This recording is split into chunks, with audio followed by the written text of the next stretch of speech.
অনেকজনকে বলতে শুনেছি বাংলা বই নাকি কেউ তেমন পড়ে না, সেটা কি আদৌ সত্যি? কাল ছিল কলেজ স্কোয়ারে ভিজে বইয়ের বইমেলা। 23শে সেপ্টেম্বর প্রচণ্ড বৃষ্টিতে বইগুলো ভিজে গিয়েছিল, সেগুলোই 50% অফে পাওয়া যাচ্ছিল। ছোটই মেলা বসেছিল, বেশ কয়েকটি প্রকাশনার বই পাওয়া যাচ্ছিল।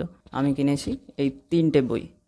প্রথম বই হচ্ছে নীরবতা, একটি নতুন ধর্মগ্রন্থ, দেবাশিস সিনহার লেখা। এটি প্রকাশিত হয়েছে লালমাটি প্রকাশন থেকে।